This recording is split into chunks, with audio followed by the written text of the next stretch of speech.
Welcome to Historical Empathy, Immersing Students in U.S. History with Serious Games. Thanks for joining us today.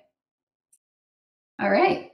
So today I'll be facilitating this session, as you may have already noted. My name is Jennifer Abramowski, and I work for the WNET Group, parent company of 13, America's flagship PBS station. But before joining the WNET Group, in another life entirely, this January, I was an educator for 10 years, and I was fortunate enough to come across Mission US in my very first year of teaching. As a formal social studies special education teacher, I'm thrilled to share this fabulous resource with you today. And I'm going to share a little bit about our presenters here today. We have Lily Exantus with us today from DC Public Schools, currently the program coordinator for the district. Her experience includes teaching U.S. history and government to middle and high school students, as well as equity, culture, and community coaching for faculty and K-12 teachers. Lily has also used Mission US in her classroom and is currently a member of our advisory board. Yay! And we also have Hai Lun Tan with us today, our final speaker. Hai Lun is also a former teacher, so all of us like-minded former teachers, and who is now a research associate at the Educational Development Center, better known as the EDC. Hai Lun's work includes investigating and evaluating student learning. All right. So our session today is titled Historical Empathy, Immersing Students in U.S. History with Serious Games. But what does that mean, and what does that look like? Today, we're going to work as a team to provide you with an overview of Mission US, our award-winning game series developed to engage young people in transformational moments in American history. We're going to discuss what historical empathy is, how we can measure student growth, and why it's important. We'll also share implementation tips and strategies for the classroom, including some stories and anecdotes from our experience, Lily and I, using the series of games in the classroom. Finally, we'll also demo one of the games, or missions, as we call them. Now, when you hear social studies game, this might come to mind. Pause for shock. Maybe it came to mind for you. One of the OG, as my kids used to say, history games, in which I personally never made it to my final destination, despite dozens of playthroughs. Never made it. I don't know how many people in the chat have made it. Or if you're at home and you're like, no, I beat the game. Miss A never made it. But before we dive into a quick overview of Mission US, we want to give you a moment to reminisce and think back. What interactive games do you remember from school? We want to know. Go ahead and tell us in the chat. What kind of games do you remember from school?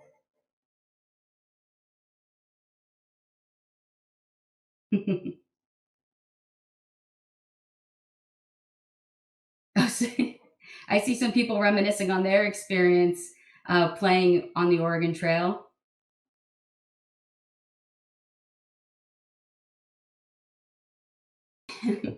Board games, number munchers, typing games. Yes, yes. No games. No. Carmen San Diego. Wow. That unlocked a memory for me there. Oh, we didn't play any games? No. Well, it sounds like a lot of us are going to have to start using Mission US so we can really feel that experience. If we didn't have those games growing up in school, now's your chance. You get to have it in school and make sure the kids of the future have it as well. I thought I might see some, humongous entertainment, some putt-putt, but no putt-putt. No games, history rock. So today, the game we'll be talking about, and the game hopefully your students and those you know will get to be using in their school experience, is Mission US. And while it's still a game by definition, Mission US is a little bit different. Now, I know I mentioned this free series was developed to engage young people in transformational moments in American history. But what makes this series of independent games unique is not that it's just engaging, right? I taught middle school and high school. It's also that it's accessible, fun, and it gave my students a completely different view of history. It gave them a way to really care. In all my teaching, I created lessons for my classes that were rigorous, dived into different perspectives, used primary and secondary sources to prepare them for tests and get them passionate about the past. But it wasn't until I used Mission US that I came away from the unit with a really different feeling about my students' knowledge and beliefs about the past. There's understanding history, and then there's really understanding history. My students passed the tests. They did great, but did they really get it? Did they really care and understand the lives of the people in the past? One thing I can appreciate even more now is that there is research that backs up this intangible feeling that I got from my students playing these games. So, in addition to formative testing through the development of each game, summative impact evaluation consistently shows that Mission US leads to meaningful gains in historical knowledge and thinking skills. And that, by assuming the roles of peers from the past in historical narratives, students develop a more meaningful connection with our nation's history. It's like I could see it in my students, but there was just research in my mind. When you know. A major summative study by the EDC also found that students using Mission US significantly outperformed those who studied the topics using typical materials on standardized measures of US history knowledge and skill. The Mission US group showed a 14.9% knowledge gain from pre-test to post-test, and the other group's gain was less than 1%. One thing that is not lost on me either is that the game and teacher materials are completely free for schools, libraries, students, teachers, parents, etc., all free. So now that I've gone on and said just a very small bit of why I love Mission US and how great it is, I'd like to give you a chance to see a little bit of what the games are like. So here is our top 5 things to know before you play video. Ready to play Mission US? Here are 5 things to know before you start. Number 1, Mission US is a role-playing game. In each mission, you'll step into the shoes of a fictional young person during an important time in US history. My full name is Nathaniel John Wheeler. My name is Little Fox. I have 12 years. My name is Lena Brodsky. My name is Virginia Liu, but most people call me Jenny. The V is for Varna, in case you were wondering. My name is Henry Tanaka. I have a dog named Clark and a younger sister, Lily. While many of the game's characters are fictional, they are based on the experiences of real people. We need young people like you to bring your light to our movement. You'll also meet some historical figures and witness historical events. Do you support the views of the Patriots, or are you loyal to the Crown? The goal of Mission US is to understand history, not to win. You'll meet people with different viewpoints, explore historical settings, and witness key past events. You'll also make tough decisions in response to challenges real people might have faced. If we answer the way they want, the government will try to get us to join the military. Number 3, your choices impact your character's fate. Some of the decisions you make will unlock badges, which may impact the outcome of your character's journey. I knew that my future laid down one of 2 paths. You can replay the game and make different choices to see how your story might change. Number 4, you will encounter difficult aspects of US history. Mission US covers some troubling topics, including racism, injustice, and war, many of which remain relevant today. We lost too much and too many. We think learning about this history helps us better understand issues that affect us all. We encourage you to reach out to a parent, teacher, or another trusted adult if you have questions about content in the missions. Number 5, there is never just one story. Like any work of history, these missions are interpretations of what happened in the past, based on careful research. Since they can't capture the whole story, we encourage you to learn more by checking out the additional resources for each mission. Find out more at missionus.org.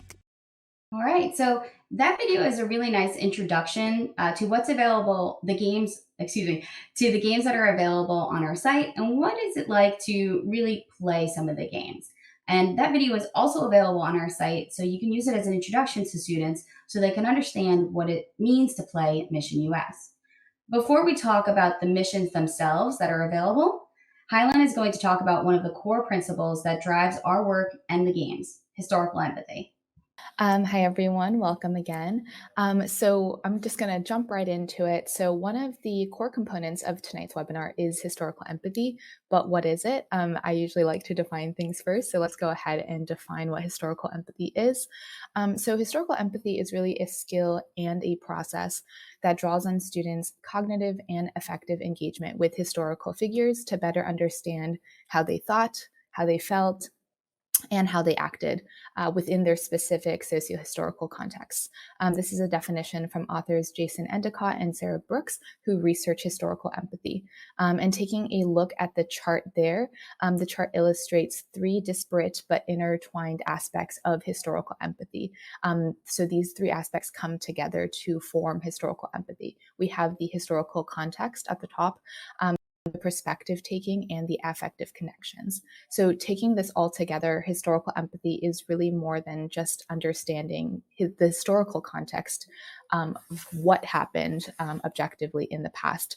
It's an understanding that it's understanding the historical context surrounding the figures in the past, and it's more than understanding the rationale behind what historical figures and the decisions that they made. It's both of that, and also getting students to really care, like Jen said, and empathize, be able to empathize with past figures, understand a bit better about their motivations, and to think about how your students today would act in their shoes, all without introducing presentism. So as Jen said, it's really about getting students to care about and developing empathetic skills. And so to dive a little bit deeper into the research, while Mission US has been around for many years and many teachers already do use Mission US with their students in class, there hasn't really been a large-scale study until now to study how effective Mission US games can be in the classroom. So in partnership with WNET, the Education Development Center, EDC, is currently running a 3-month randomized controlled trial with teachers across the United States. I think we have a really representative sample of public, private, and charter school teachers. So in the study, because it is a randomized controlled trial, half of the teachers use Mission US with their students, while the other half do not during this 3-month period. And students take the same assessments before and after this intervention, and that's one of the main considerations that we look at when we want to know if this intervention worked the way that we wanted it to work. So as part of this research, and as it's directly connected to historical empathy, EDC and our partners have worked together to develop an instrument, an assessment essentially, that tries to measure students' historical empathy. We call this the Historical Empathy Measure, or HEM for short. This is actually the first assessment of its kind. We drew inspiration from the literature as well as previous measurements, as well as the very first Mission US game, Crown or Colony. Jen's actually going to demo parts of the game later on tonight with you all. So if you can see there's a little screenshot that I took of the HEM. And so the HEM consists of a decision-making scenario about a young man named Nat. He's the character in the Crown or Colony game. He's a printer's apprentice living in Boston during the American Revolution in 1770. Students will read that, and they'll be asked 3 sets of 5 questions each. The questions are based around, or each set of questions is based around one component of historical empathy. So there will be 5 questions about the historical context, what's happening in Boston in 1770. The second set of questions is about perspective taking, and the last set of questions is about affective connection. And we're still in the midst of testing this measure, so I don't have findings to share yet, but just know that our research is ongoing, and it's really exciting for us to be able to develop a measure like this so that future educators or educators later on will be able to use this measure in their classrooms if they would like, or for researchers as well. And lastly, we are focused on dissemination. So things like attending webinars and conferences to introduce Mission US and our researchers to teachers and educators and others is really important to us as well. Next, please, Jen. And lastly, to really tie historical empathy back to the games and to classroom instruction, there might already be things in your classroom that you do to try and cultivate students and our own historical empathy. You might already be highlighting marginalized voices and their perspective by using paired texts or engaging in DBQ activities that require empathetic understanding and discussion. So you might already be doing all of these things that cultivate historical empathy in your students in class. And just another tool that you can add to your toolbox, Mission US is one of those games that you can utilize in your classroom to develop historical empathy further with your students. So as you deduced from the intro video, Mission US is a first-person role-playing game, meaning that students play the game from the perspective of a young person from the past, like Nat from the American Revolution. And so by playing and going through the game as this character, this really does introduce students to multiple perspectives, as they'll likely encounter characters who do not believe the same things that they do. They're faced with a multitude of choices that they can make. And all of this allows them to have a deeper understanding of their characters' struggles and their goals. You're able to play the game multiple times. This was actually one of my favorite parts because I really think that this helps hone students' historical empathy. You're able to play the game multiple times, and depending on the choices that you make in the game, you can ultimately change the fate of your character. And this really allows students to kind of explore all perspectives. Maybe they chose something before, but they want to make a different choice. They can do that. So again, Mission US touches on so many critical moments in US history, from the American Revolution to immigration and labor during the Progressive Era, as well as the Civil Rights Movement. So I'll pass it back to Jen to give you an overview of each of these games. Thanks, Hai Lun. That was a great look into the research and how historical empathy is really embedded into Mission US. So speaking of history, historical empathy in the classroom, and these different topics, we want to hear from you. What do you really love teaching over the course of the year in history? What event or period is your favorite to teach? Pop your answers into the chat for us so we can get an idea of what you really love to teach, or even what you really love to learn. What time period from history is your favorite? Okay. Answers are coming in on people's favorite history periods to teach. Women's History Month, American Revolution. Any jumping out there to you, Lily? I've got the Gilded Age, the Civil War, very interesting time periods in American history. Very nice. Revolutionary War, Civil War, Paleolithic era. So we have some world history teachers with us as well. And I see that, world history is something that we like. World War II. Excellent. Anything Indigenous? So it sounds like to me that this group, I did see American Revolution quite a few times. So I think we picked the perfect demo game for today. We're not mind readers, we promise. But it does really seem that you would like for Crown or for Colony. And that's exactly what we're planning. Sometimes it really works out. So I forgot to put this up, but everybody already did that. So let's take a look at the different missions available on mission-us.org. What might be our most popular with this group today is For Crown or for Colony, where students play the character of Nat Wheeler, a printer's apprentice who arrives in Boston a few weeks before the Boston Massacre. As Nat, players will be able to determine their own role in attitudes, whether they want to be a patriot or loyalist. And like Hai Lun said, we can't change the history there, but students do get to experience it and play firsthand. The next mission, Cheyenne Odyssey, takes place just after the Civil War and addresses Western expansion and settlement from a different perspective. You'll make choices as Little Fox, who grows up on the plains, and you'll even be present for the Battle of the Greasy Grass or the Little Bighorn. In City of Immigrants, most of the narrative unfolds in New York City's Lower East Side in the early 1900s as students play Lena, a Jewish immigrant from Russia. She must first pass inspection at Ellis Island, then later she works at the Triangle shirt factory, where she finds both friendship and a better paycheck, but also long hours and strict rules. And so you're probably seeing the connections here to some of the history topics that you teach or that you know of. In our next game, Up from the Dust, students alternate playing between twins Frank and Ginny, living in the Texas Panhandle, a region with a booming wheat economy in the 20s, who then was hit with the double disaster of Depression and the Dust Bowl in the 30s. Lily and I were discussing, and we both think that this is the hardest game.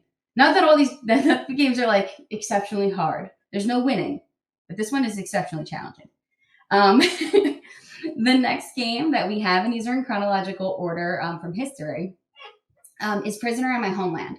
Students step into the shoes of Japanese-American teenager Henry Tanaka, whose family lives on Bainbridge Island outside Seattle during World War II. After the bombing of Pearl Harbor, their world is turned upside down with the forced evacuation of Japanese Americans from the West Coast. And finally, in our newest mission, No Turning Back, players step into the role of Verna Baker, a fictional African-American teen from the Mississippi Delta. The game begins in 1960 when Verna moves to the city of Greenwood to attend high school.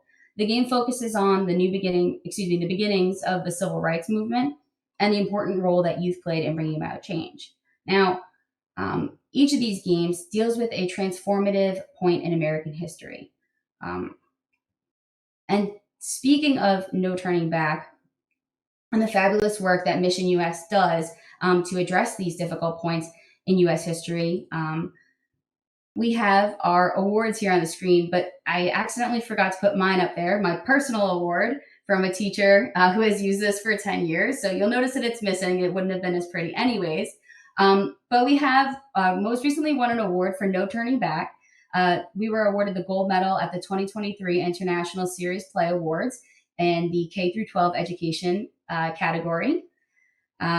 We have also won the Best Educational Resources for the Classroom in the annual Public Media Awards presented by MEDA, the 2021 Japan Prize for Best Work in the Digital Media Division, as well as winning Teachers and Parents' Choice Awards.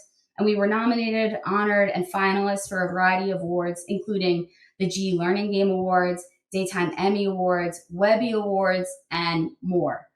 And like I said, if I could give an award, it would be up there. My students loved Mission US, whether students played on individual devices, in pairs or groups, or even with me on my not-so-smart board projector, they could tell they enjoyed it. I could tell they were engaged, and that's really tough to do. It even helped me open up how I assess my students' growth at the end of the unit. Facts, historical thinking skills, all those typical social studies things that you're aiming for. But because of Mission US, understanding historical perspectives and historical empathy became really important to me, and a way I changed my teaching. Overall, I could go on and on. Mission US is a deeply researched, accessible, award-winning educational media project with proven positive impact on history. In terms of accessibility, our series is offered in many different mediums. It could be played on the internet. It could be downloaded to Mac or PC. We have games on iPad, and we're also developing even more ways to play. So we'd like to know from our audience again, how comfortable are you with using technology in the classroom?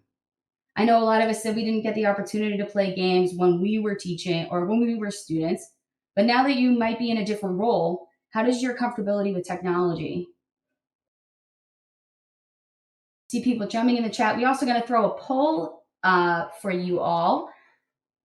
So we have a good portion of our audience is extremely comfortable with using technology in the classroom, but most of us are above the comfortable threshold, and some of us are somewhat comfortable. I'm glad to hear we don't have anyone yet that's not at all comfortable, but even if you were, Mission US is a very intuitive game. Once you sign in, it's almost as if the game guides you throughout the process, and there's really no wrong way to do it. You never have to back away from the game and say, oh gosh, I've done something undoable. There's no wrong answers here. So now I'd like to pass things over to my fellow former educator who has a lot of experience with using Mission US in the classroom, and I'm sure experimenting like me with using it on my students and playing myself, Lily, to talk more about implementation and strategies for the classroom. Thank you, Jen. City of Immigrants is a personal favorite of mine, and I use it with my U.S. history students every year. And when I thought about how to integrate it into my classroom, there are a few things that I considered first. I'm going to share some of those with you today. The first thing I considered my integration of US was to be intentional, and yours really should be too. And Mission US, we have a great resource where we help you with the standards alignment.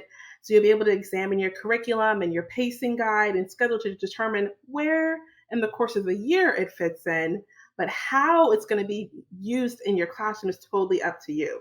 And one way to ensure that it's integrated intentionally and with purpose is to play the game beforehand. Like I said, there are many opportunities. You can choose your favorite time period to start with and just get a feel of how the gameplay is.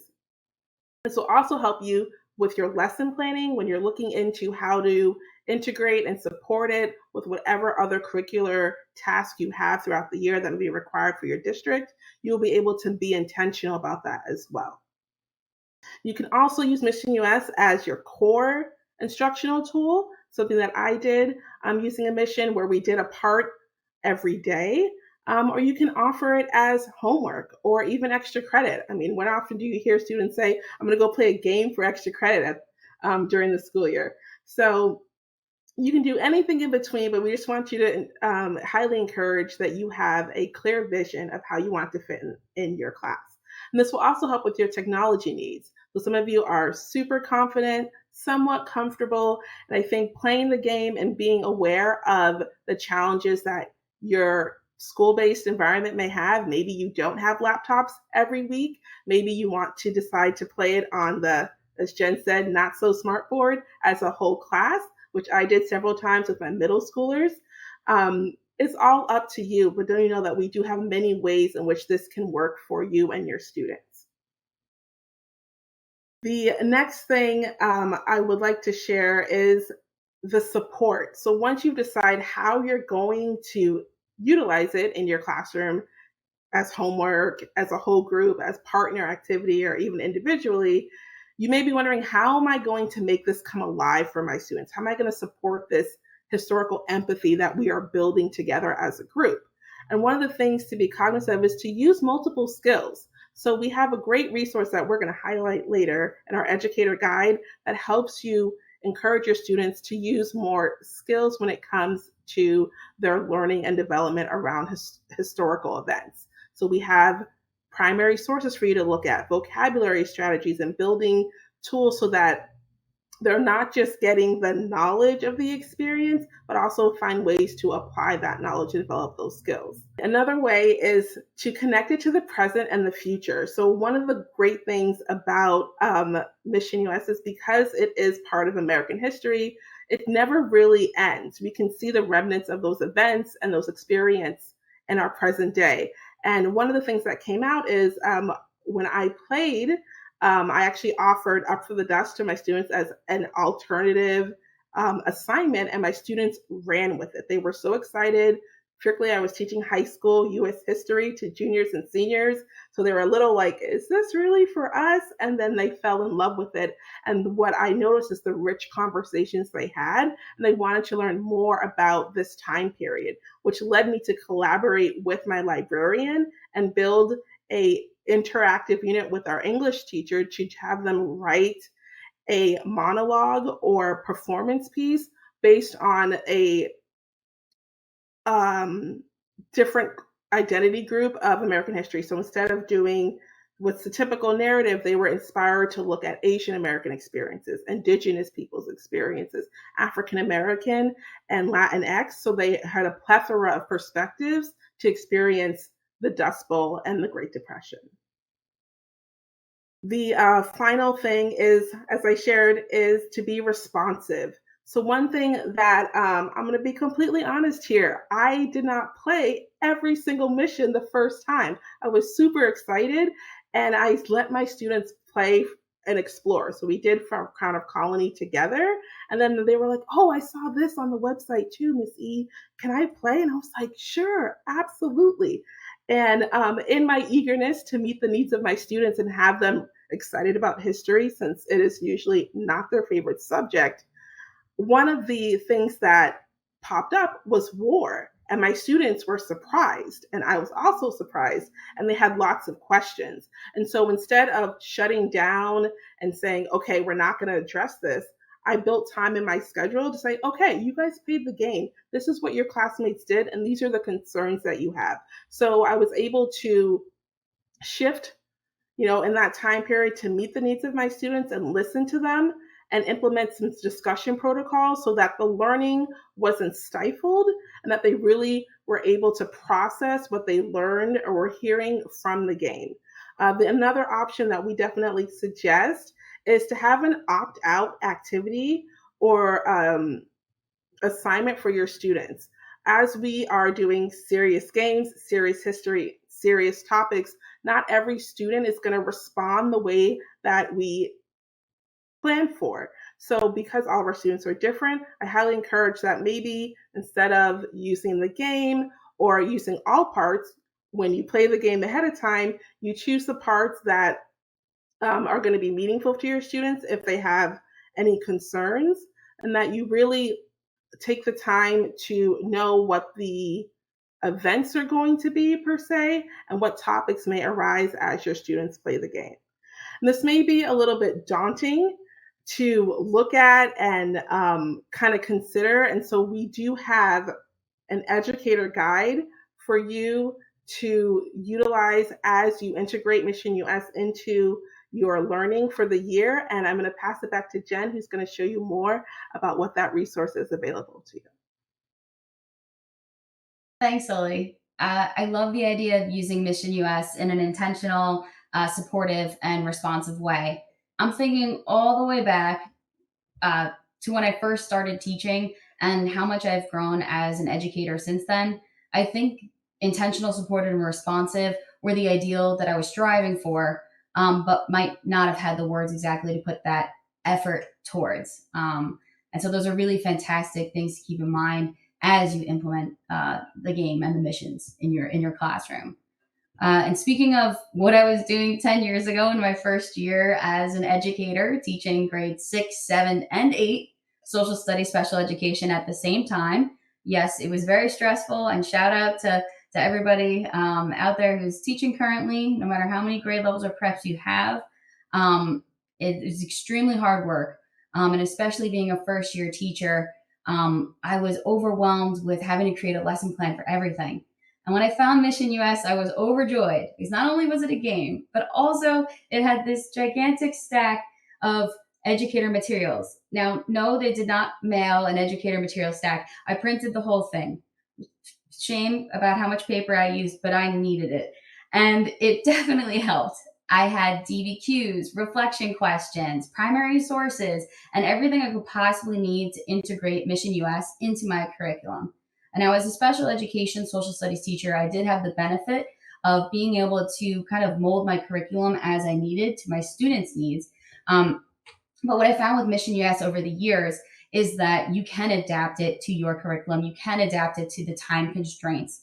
And you can really use the educator guide almost like as a goodie bag in a sense, or you can use it as a strict plan to adhere to.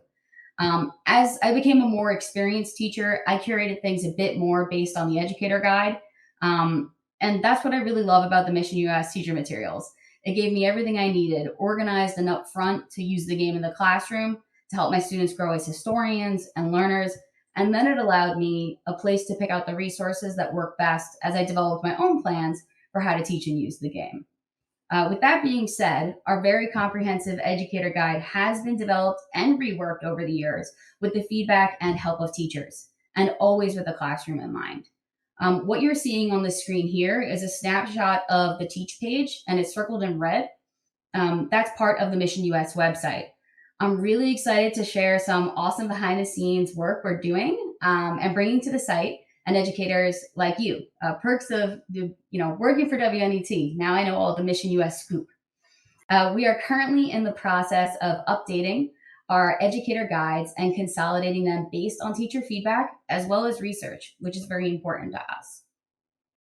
So our educator guides are being consolidated, and they're going to be uploaded to a new version of our site that features another educator tool that we're so excited to preview with you today, a teacher dashboard.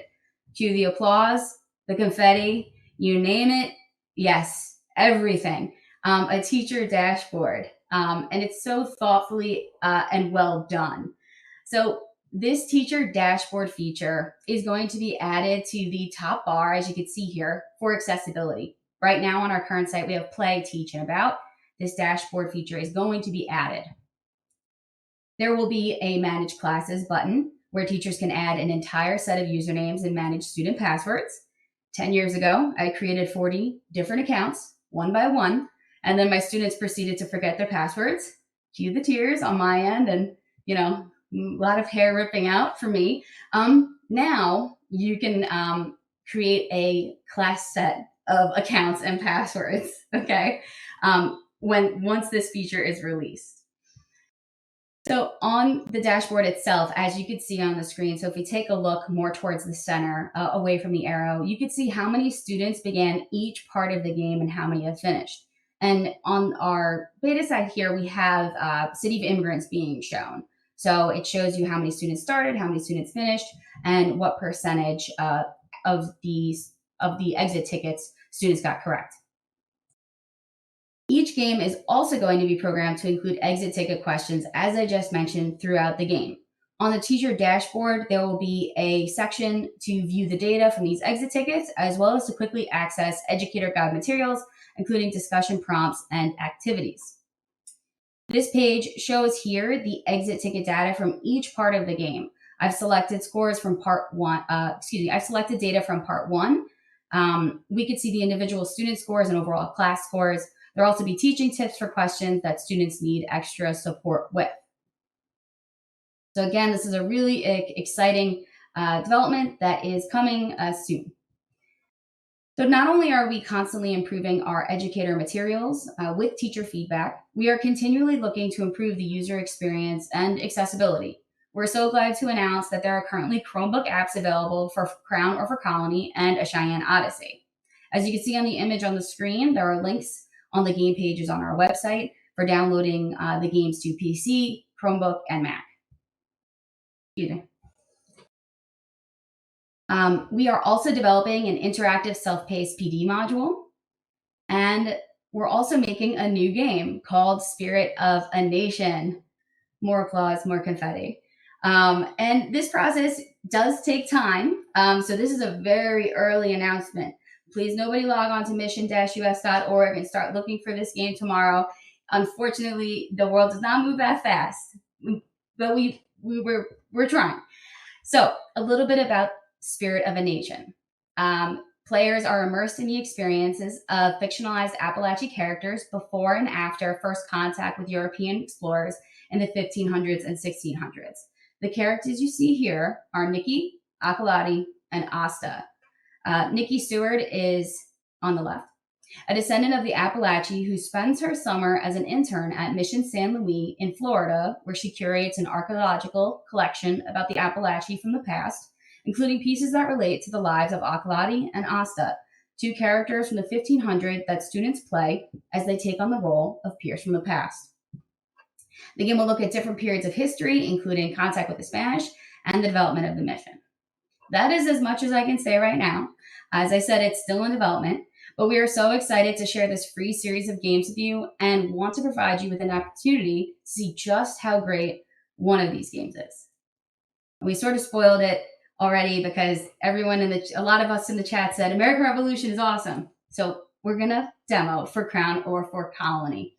But before I hop over to the game itself, which will be a technological feat because I should be sharing my screen, I'm going to give you a little bit of background with some details that you learn in the prologue and part one of the game. But because we want to get to the really juicy part of the game, we're going to be skipping over it. So a little bit about For Crown or for Colony.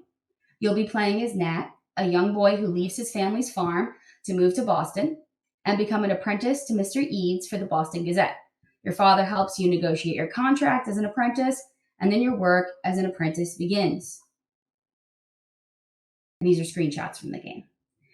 On your first day as apprentice, Mrs. Eads introduced you to Royce, another apprentice who tells you he runs errands for the Sons of Liberty. He's on the bottom left. Mr. Eads then tells you your first job will be selling advertisements to the people of Boston. but he warns you to only sell ads to patriots and non-importers. So you've got a job to do. We're going to go into scenes, and this is a cool feature as well. You could demo parts of the game as the teacher. So you can go through and play, and you don't have to play the whole thing, which is just a lovely thing that was implemented a little bit after my time, I think. So we're going to go into Boston Map, where we have to sell advertisements. And the very first place we're going to go is Faneuil Hall Market. So the first person we are going to encounter is Widow Prescott. It says it up here for students, and down here we have our tasks. I noticed a couple things. There's a little thought bubble here. There's settings that I could click on to change the music, sounds, voices, our accessibility, read aloud support, and more. What I also notice here is this little eye, and that gives students the opportunity to take a closer look at something. Now, when we teach the American Revolution, we usually teach the Stamp Act, but not every student remembers that you've taught them the Stamp Act. Why? We're still figuring it out, why my students forgot about the Stamp Act. But there are little historical artifacts throughout the game that help students remember this important part of history, and that help them apply it to the gameplay and then remember it for later on. So this reminder is lovely. And then we're going to talk to Widow Prescott. Remember, we're selling an advertisement. Okay. So we're not just going to run away. We're going to say, pardon me, are you interested in selling your advertising your goods in the Boston Gazette? Do you mistake me for a wealthy merchant? I cannot purchase an advertisement. Jeez. Lily, are you going to back down, do you think? Or are you going to really double down and say, no, I'm here to sell you something? Oh, no, I want to sell something. I want to sell an advertisement. Just be polite. There we go. Yes. And now that I think on it, my brother desires to sell land to settle his debts. I will write an advertisement for him. Okay. So our choice paid off, and we're able to sell her an advertisement. So now we're going to keep going, maybe go to the north end here. You'll notice different places on the map. Students can go to all of those, and some things are even unlocked as they play. Let's see the Find Candle Maker.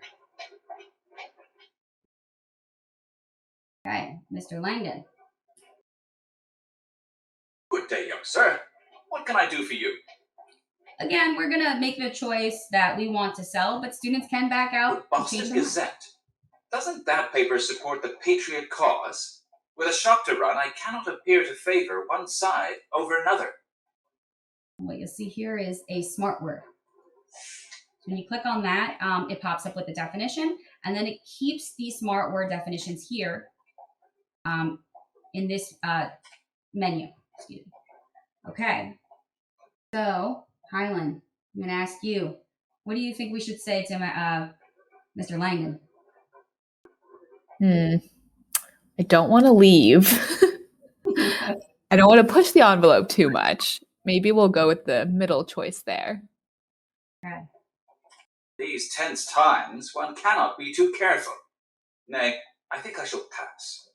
Nay. All right, well then, good day to you too, sir. Okay. So what you'll see is that the more choices students have, there's more engagement. They're given a chance to look at the options and say, okay, I can back out from this conversation, I can push, or maybe go somewhere in the middle. So it really allows students to make those choices that they're comfortable with, but it also gives them a safe place to take a risk. Maybe normally in class, they're a little bit quiet, but here they're able to safely push the envelope and say, no, I'm really gonna press. So let's go to one more shop. See if we could sell another advertisement. Okay. May I help you?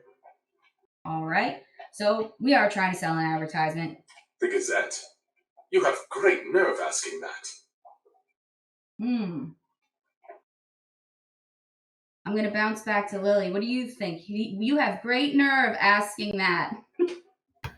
I'm curious. I want to know why. How the Gazette offended him some way? I should say so. That libelous rag called me an enemy to my country.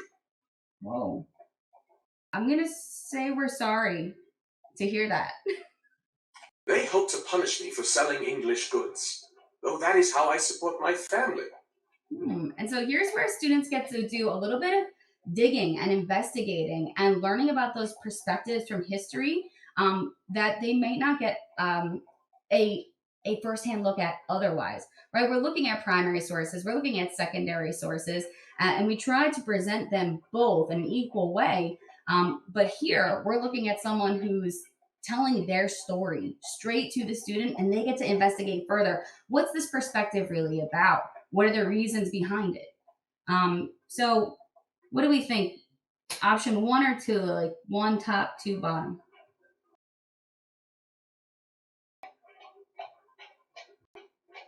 I'm thinking the second option. Second option. Okay. So, but aren't you opposed to the taxes on English imports? You referring to the Townsend Acts? Yes, I suppose. But I would rather be ruled by a civilized parliament than by a mob of ruffians. So, this gentleman has some very, very obvious opinions about the Patriots versus Loyalists, the British versus the colonists, and all these things. And we can continue to explore that conversation with him. And at the end of the day, as you can guess, he does not want an advertisement in the Boston Gazette. That would ruin his reputation. And so we're going to go ahead and leave. However, when you play the game, you could definitely explore and even push further to learn more about how his family is impacted by the Townsend Acts and what he thinks about Parliament, as well as those who are going to be trying to run what becomes America. I will leave us on this Boston map. Let everybody take a good look around. We eventually do go back to the Boston Gazette. That's Mrs. Yeats. It is very fun. Like we said, you can play as a class. You can give class options saying, okay, raise your hand for this option, raise your hand for the next option, choices 1, 2, and 3. Or if students have devices, they could play one-on-one. Either way, we hope that you take the time to go ahead and play Mission US, whether it's for Crown or for Colony or the game that sounds most interesting to you, and really find out how these unique experiences as students take on the role of peers from the past, help them learn about historical empathy, help them grow in their historical thinking skills, and really improve and immerse students in history. And with that, we would love to take some questions from our audience, from you at home. What kind of questions can we answer? Okay, I have a question here. In my school, the instructional time was reduced from 90 minutes to 50 minutes. I'm wondering, how does the Mission US game fit in such an instructional time window? From Francisco.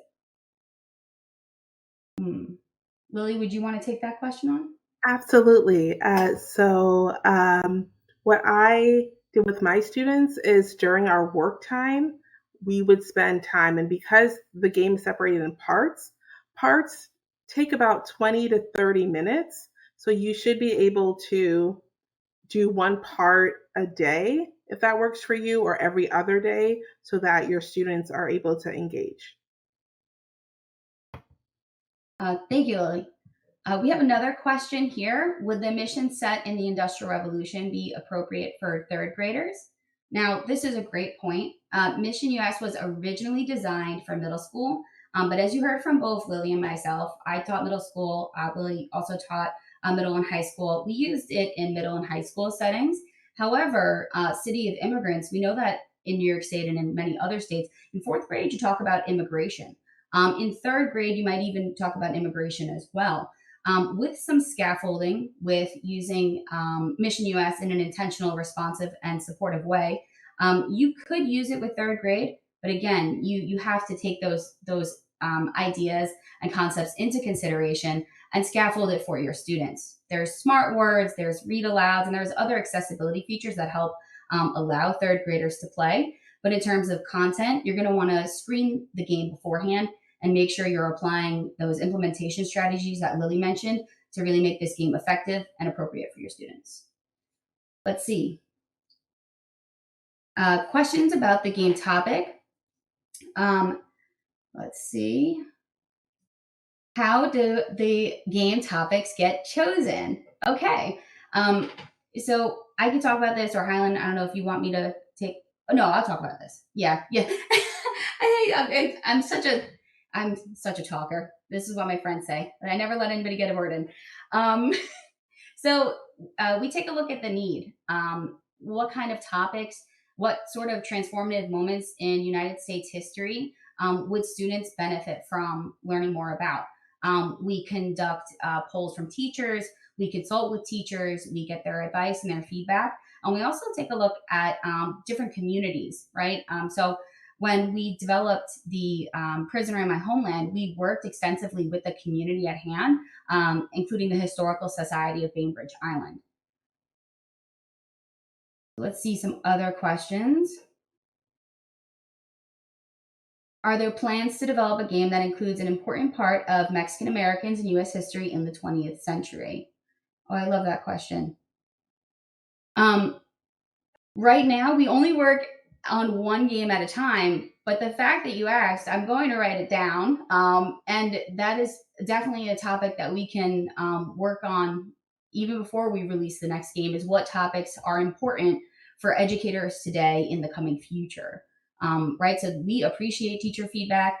When you go onto the Mission US website, you'll see that we have our email up there. We want to hear from you, your input, what you're looking for. So please do email us and let us know what topics, such as this one, are going to be a good fit for middle school social studies curricula across the country. And we really welcome your recommendations. Oh, and my colleague Michelle just let me know that Mexican American history has been on our wish list of potential topics to cover. She's on the chat somewhere. Okay, I have another question here. Are the games adaptable for English language learners? Lily, maybe you could talk a little bit about, accommodations you've made with the game, or ways that you've seen students use the game that are on different levels. Mm-hmm. What helped my students a lot were the smart words and the voiceover and the text to match. And so while it's not explicitly for English language learners, there are built-in tools that you can utilize and emphasize during gameplay. Another thing that I did is, as I shared it, we usually did the prologue and part one together. So my students had that kind of grounding foundation of what this experience was going to be. And then we partnered for the other parts. So if there was something they didn't understand or they needed support with, they had the in-game tools to utilize, and a classmate and myself. Thank you, Lily. And that is something certainly I noticed with my students as well. My special education students were easily able to access this game and felt comfortable using it. Okay, we have our last question. What application is this built on, and who is the developer? And a compliment in with a question. We love that. Very excellent work. Thank you. So this game is built in Unity. The developer is Electric Fun Stuff. And we have funding through a variety of grants from government agencies and foundations. So we, of course, would like to thank them. And that's a perfect segue into our funders and partners page, who we'd like to thank, as well as you here with us today. We really thank you for your attendance and attention to this webinar. We are so excited to share this with you, and so grateful for the organizations that have made Mission US possible. Here is our website. And again, we welcome your feedback. We invite your feedback. We are looking forward to your feedback. Please feel free to reach out to us on social media, especially at our email, missionus@13.org. Give everybody a second. And as a reminder, there are so many resources available from the WNET Group, including Let's Learn, Nature, Cyber Chase, American Masters, Camp TV, and PBS Learning Media, which is a free site for teachers with thousands of video resources, perfect for the classroom. I'd like to thank Lily, Hai Lun, and Ed Webb for making this possible. Thank you. And thank you, Jen. Thank you. Thanks, everyone.